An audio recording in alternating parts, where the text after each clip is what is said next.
الشيطان الرجيم. بسم الله الرحمن الرحيم.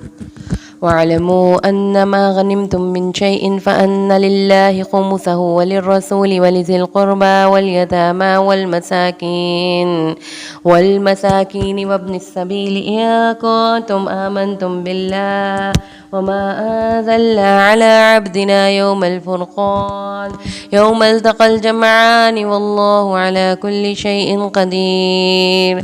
إذ أنتم بالعدوة الدنيا وهم بالعدوة القصفى والركب أسفل منكم ولو تواعدتم لاختلفتم في الميعاد ولكن ليقضي الله أمرا كان مفعولا ليهلك من هلك عن بينة ويحيى من حي عن بينة وإن الله لسميع عليم. إذ يريكهم الله في منامك قليلا ولو أراكهم كثيرا لفشلتم ولتنازعتم في الأمر ولكن الله سلم إنه عليم بذات الصدور. وإذ يريكموهم إذ التقيتم في أعينكم قليلا ويقللكم في أعينهم ليقضي الله أمرا كان مفعولا وإلى الله ترجع الأمور. يا أيها الذين آمنوا إذا لقيتم فئة فاثبتوا واذكروا الله كثيرا لعلكم تفلحون. وأطيعوا الله ورسوله ولا تنازعوا فتفشلوا وتذهب ريحكم واصبروا إن الله مع الصابرين. ولا تكونوا كالذين خرجوا من ديارهم بطرا ورئاء الناس ويصدون عن سبيل الله والله بما يعملون محيط. وإذ زين لهم الشيطان أعمالهم وقال لا غالب لكم اليوم من الناس وإني جار لكم ولما تراءت الفئتان نكث على عقبيه وقال إني بريء منكم إني أرى ما لا ترون إني أخاف الله والله شديد العقاب. إذ يقول المنافقون والذين في قلوبهم مرض غر هؤلاء دينهم ومن يتوكل على الله فإن الله عزيز حكيم. ولو ترى إذ يتوفى الذين كفروا الملائكة يضربون وجوههم وأدبارهم وذوقوا عذاب الحريق ذلك بما قدمت أيديكم وأن الله ليس بظلام للعبيد. كدأب آل فرعون والذين من قبلهم كفروا بآيات الله فأخذهم الله بذنوبهم إن الله قوي شديد العقاب. ذلك بأن الله لم يك مغيرا نعمة أنعمها على قوم حتى يغيروا ما بأنفسهم وأن الله سميع عليم. كدأب آل فرعون والذين من قبلهم كذبوا بآيات ربهم فأهلكناهم بذنوبهم وأغرقنا آل فرعون وكل كانوا ظالمين. إن شر الدواب عند الله الذين كفروا فهم لا يؤمنون. الذين عاهدت منهم ثم ينقضون عهدهم في كل مرة وهم لا يتقون. فإما تثقفنهم في الحرب فشرد بهم من خلفهم لعلهم يذكرون. وإما تخافن من قوم خيانة فانبذ إليهم على سواء إن الله لا يحب الخائنين. ولا يحسبن الذين كفروا سبقوا إنهم لا يعجزون. وأعدوا لهم ما استطعتم من قوة ومن رباط الخيل ترهبون به عدو الله وعدوكم وآخرين من دونهم لا تعلمونهم الله يعلمهم وما تنفقوا من شيء في سبيل الله يوفى إليكم وأنتم لا تظلمون وإن جنحوا للسلم فاجنح لها وتوكل على الله إنه هو السميع العليم وإن يريدوا أن يخدعوك فإن حسبك الله هو الذي أيدك بنصره وبالمؤمنين وألف بين قلوبهم لو أنفقت ما في الأرض جميعا ما ألفت بين قلوبهم ولكن الله ألف بينهم إنه عزيز حكيم يا أيها النبي حسبك الله ومن اتبعك من المؤمنين يا أيها النبي حرض المؤمنين على القتال إن يكن منكم 20 صابرون يغلبوا 200 وإن يكن منكم 100 يغلبوا 1000 من الذين كفروا بأنهم قوم لا يفقهون الآن خفف الله عنكم وعلم أن فيكم ضعفا فإن يكن منكم 100 صابرة يغلبوا 200 وإن يكن منكم 1000 يغلبوا 2000 بإذن الله والله مع الصابرين ما كان لنبي أن يكون له أسرى حتى يثخن في الأرض تريدون عرض الدنيا والله يريد الآخرة والله عزيز حكيم لولا كتاب من الله سبق لمسكم فيما أخذتم عذاب عظيم فكلوا مما غنمتم حلالا طيبا واتقوا الله إن الله غفور رحيم يا أيها النبي قل لما في أيديكم من الأسرى أن يعلم الله في قلوبكم خيرا يؤتكم خيرا مما أخذ منكم ويغفر لكم والله غفور رحيم وإن يريدوا خيانتك فقد خانوا الله من قبل فأمكن منهم والله عليم حكيم إن الذين آمنوا وهاجروا وجاهدوا بأموالهم وأنفسهم في سبيل الله والذين آووا ونصروا أولئك أولياء بعضهم أولياء بعض والذين آمنوا ولم يهاجروا ما لكم من ولايتهم من شيء حتى يهاجروا فإن استنصروكم في الدين فعليكم النصر إلا على قوم بينكم وبينهم ميثاق والله بما تعملون بصير والذين كفروا بعضهم أولياء بعض إلا تفعلوه تكن فتنة في الأرض وفساد كبير والذين آمنوا وهاجروا وجاهدوا في سبيل الله والذين آووا ونصروا أولئك هم المؤمنون حقا لهم مغفرة ورزق كريم والذين آمنوا من بعد وهاجروا وجاهدوا معكم فأولئك منكم وأولو الأرحام بعضهم أولى ببعض في كتاب الله إن الله بكل شيء عليم أعوذ بالله من الشيطان الرجيم براءة من الله ورسوله إلى الذين عاهدتم من المشركين فسيحوا في الأرض 4 أشهر واعلموا أنكم غير معجز الله وأن الله مخزي الكافرين وأذان من الله ورسوله إلى الناس يوم الحج الأكبر أن الله بريء من المشركين ورسوله فإن تبتم فهو خير لكم وإن توليتم فاعلموا أنكم غير معجز مساجد الله وبشر الذين كفروا بعذاب أليم إلا الذين عاهدتم من المشركين ثم لم ينقصوكم شيئا ولم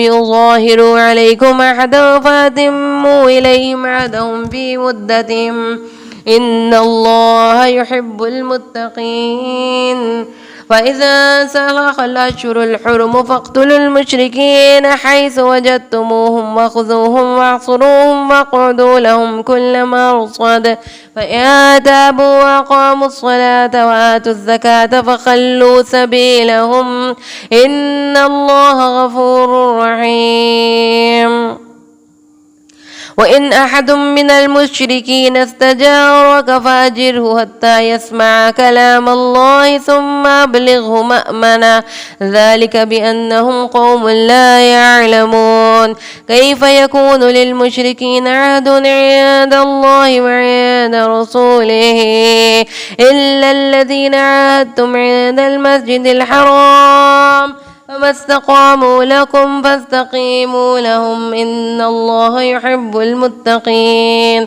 كيف من يظهر عليكم لا يرقبوا فيكم إلا ولا ذمة يرضونكم بأفواههم وتأبى قلوبهم وأكثرهم فاسقون اشتروا بآيات الله ثمنا قليلا فصدوا عن سبيله إنهم ساء ما كانوا يعملون لا يرقبون في مؤمن إلا ولا ذمة وأولئك هم المعتدون فإن تابوا وأقاموا الصلاة وآتوا الزكاة فإخوانكم في الدين ونفصل الآيات لقوم يعلمون فإن نكثوا أيمانهم من بعد عهدهم وطعنوا في دينكم فقاتلوا أئمة الكفر إنهم لا أيمان لهم لعلهم ينتهون ألا تقاتلون قوما نكثوا أيمانهم وهموا بإخراج الرسول وهم بدأوكم أول مرة أتخشونهم والله أحق أن تخشوه إن كنتم مؤمنين قاتلوهم يعذبهم الله بأيديكم ويخزهم وينصركم عليهم ويشفي صدور قوم مؤمنين ويذهب غيظ قلوبهم ويتوب الله على من يشاء والله عليم حكيم أم حسبتم أن تتركوا ولما يعلم الله الذين جاهدوا منكم ولم يتخذوا من دون الله ولا رسوله ولا المؤمنين وليجا والله خبير بما تعملون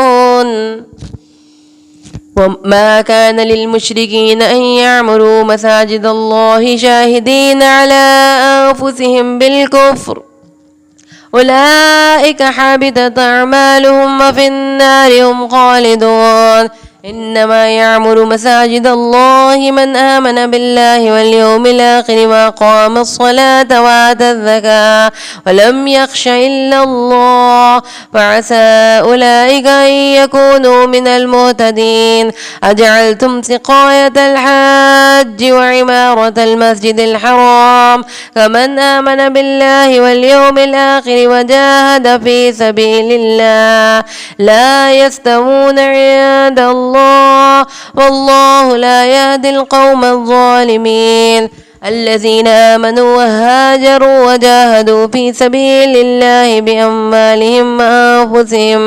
بأموالهم وأنفسهم أعظم درجة عند الله وأولئك هم الفائزون يبشرهم ربهم برحمة منه ورضوان وجنات لهم فيها نعيم مقيم خالدين فيها أبدا إن الله عنده أجر عظيم يا أيها الذين آمنوا لا تتخذوا آباءكم وإخوانكم أولياء إن استحبوا الكفر على الإيمان ومن يتولهم منكم فأولئك هم الظالمون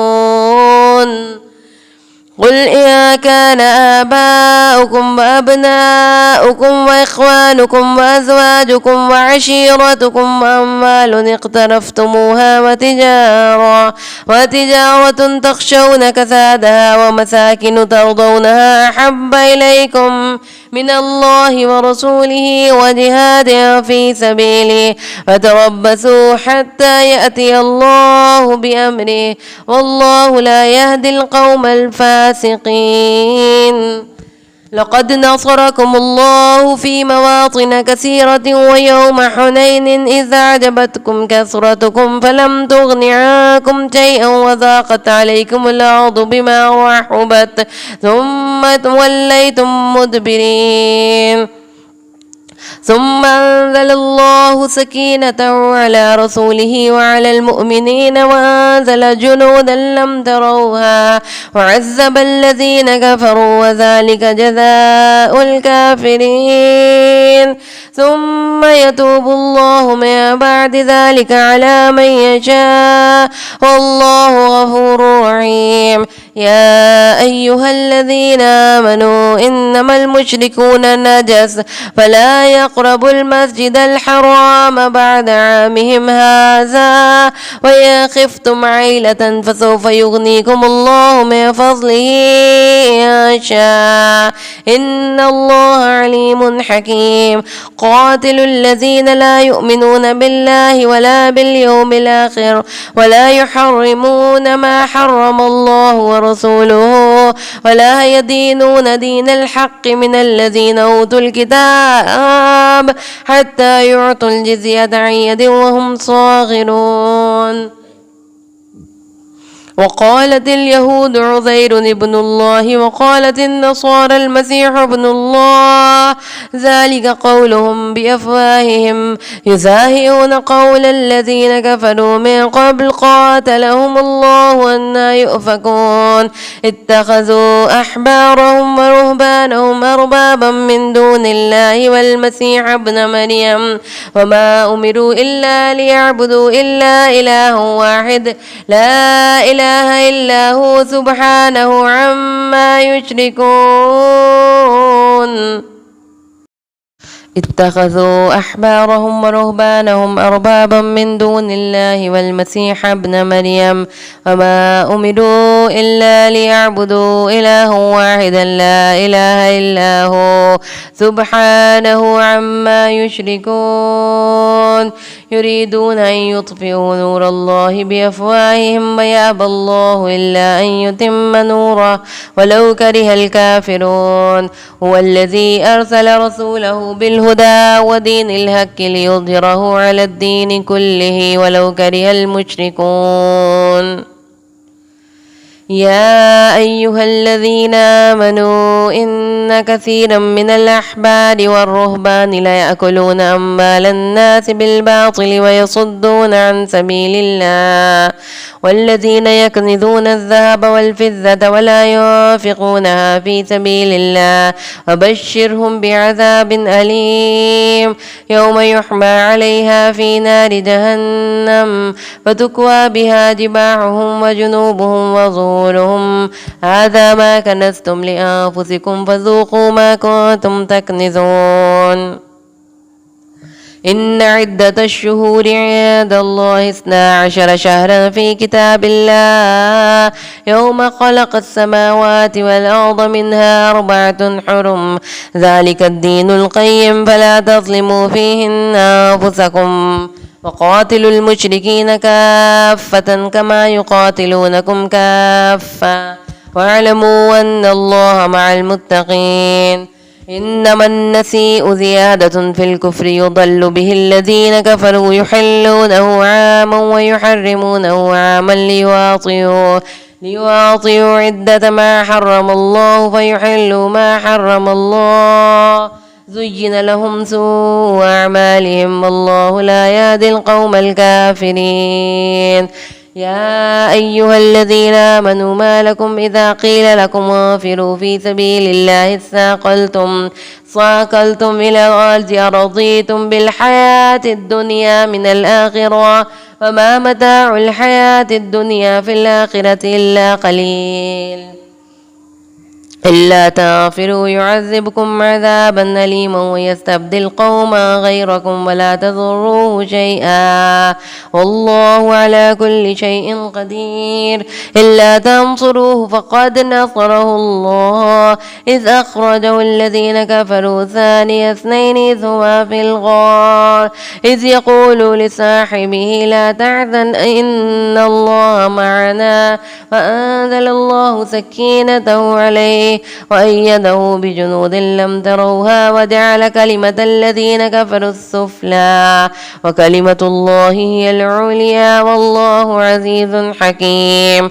انفروا خفافا وثقالا وجاهدوا بأموالكم وأنفسكم في سبيل الله ذلكم خير لكم إن كنتم تعلمون. لو كان عرضا قريبا وسفرا قاصدا لاتبعوك ولكن بعدت عليهم الشقة وسيحلفون بالله لو استطعنا لخرجنا معكم يهلكون أنفسهم والله يعلم إنهم لكاذبون. عفى الله عنك لما أذنت لهم حتى يتبين لك الذين صدقوا وتعلم الكاذبين. لا يستأذنك الذين يؤمنون بالله واليوم الآخر أن يجاهدوا بأموالهم وأنفسهم والله عليم بالمتقين. إنما يستأذنك الذين لا يؤمنون بالله واليوم الآخر وارتابت قلوبهم وهم في ريبهم يترددون. ولو أرادوا الخروج لأعدوا له عدة ولكن كره الله بعاثهم وثبتهم وقيل اقعدوا مع القاعدين. لو خرجوا فيكم ما زادوكم إلا خبالا ولأوضعوا خلالكم يبغونكم الفتنة وفيكم سماعون لهم والله عليم بالظالمين. لقد ابتغوا الفتنة من قبل وقلبوا لك الأمور حتى جاء الحق وظهر أمر الله وهم كارهون. ومنهم من يقول ائذن لي ولا تفتني ألا في الفتنة سقطوا وإن جهنم لمحيطة بالكافرين. إن تصبك حسنة تسؤهم وإن تصبك مصيبة يقولوا قد أخذنا أمرنا من قبل ويتولوا وهم فرحون.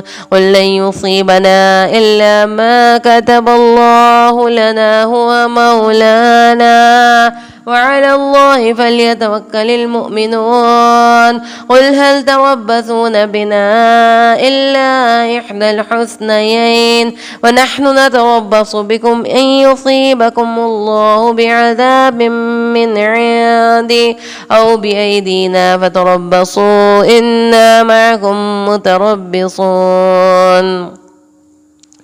قل أنفقوا طوعا أو كرها لن يتقبل منكم إنكم كنتم قوما فاسقين. وما منعهم أن تقبل منهم نفقاتهم إلا أنهم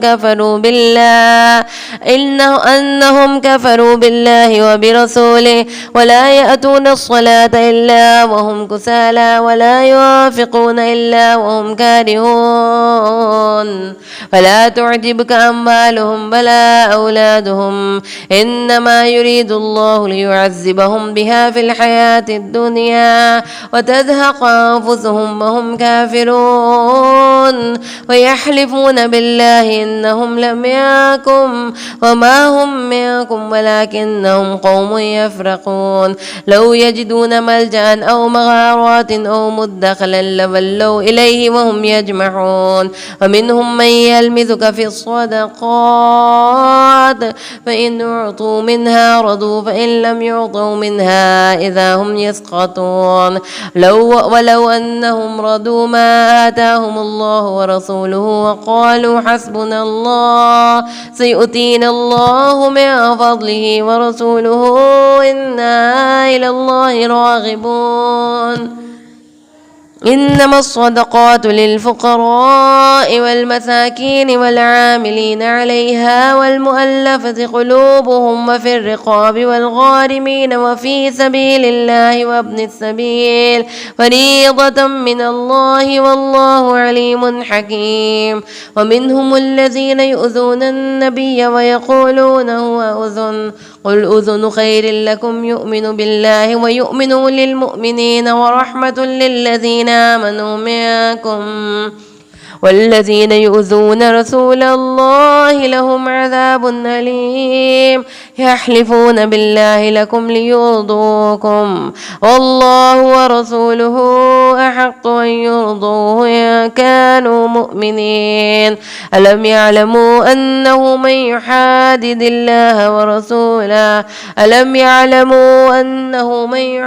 الله ورسوله فأن له نار جهنم خالدا فيها ذلك الخزي العظيم.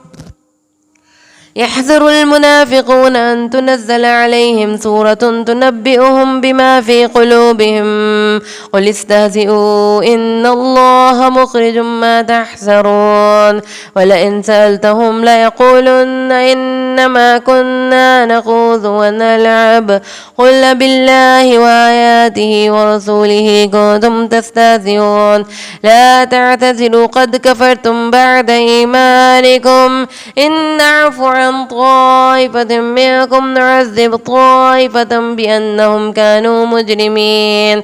المنافقون والمنافقات بعضهم من بعض يأمرون بالمنكر وينهون عن المعروف ويقبضون أيديهم نسوا الله فنسيهم إن المنافقين هم الفاسقون.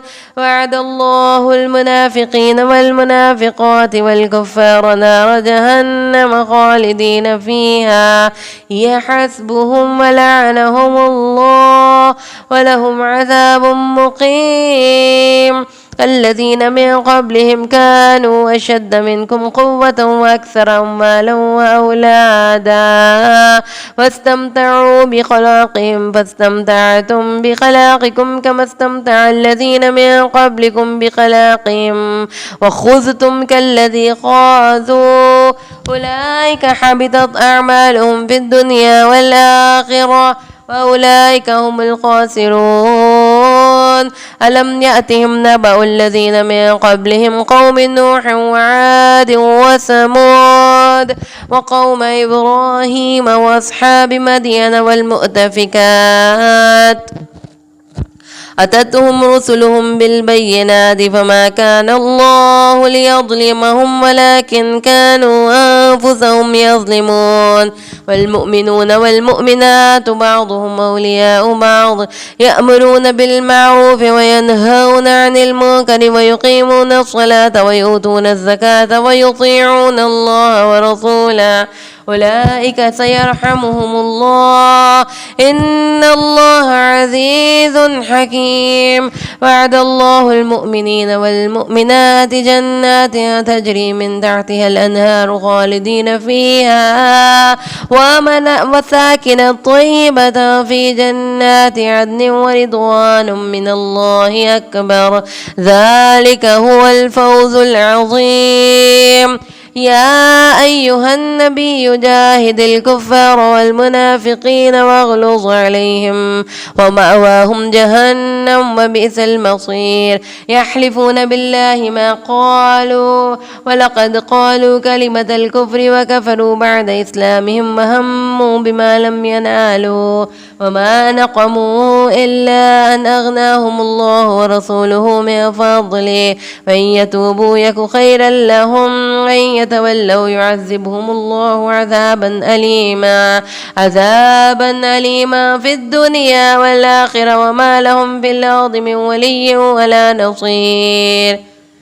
ومنهم من عاهد الله لئن آتانا من فضله لنصدقن ولنكونن من الصالحين فلما آتاهم من فضله بخلوا به وتولوا وهم معرضون. فأعقبهم نفاقا في قلوبهم إلى يوم يلقونه بما أخلفوا الله ما وعدوه وبما كانوا يكذبون. ألم يعلموا أن الله يعلم سرهم ونجواهم أن الله علام الغيوب. الذين يلمزون المطوعين من المؤمنين في الصدقات والذين لا يجدون إلا جهدهم فيسخرون منهم سخر الله منهم ولهم عذاب أليم. استغفر لهم أو لا تستغفر لهم إن تستغفر لهم 70 مرة فلن يغفر الله لهم ذلك بأنهم كفروا بالله ورسوله والله لا يهدي القوم الفاسقين. فرح المخلفون بمقعدهم خلاف رسول الله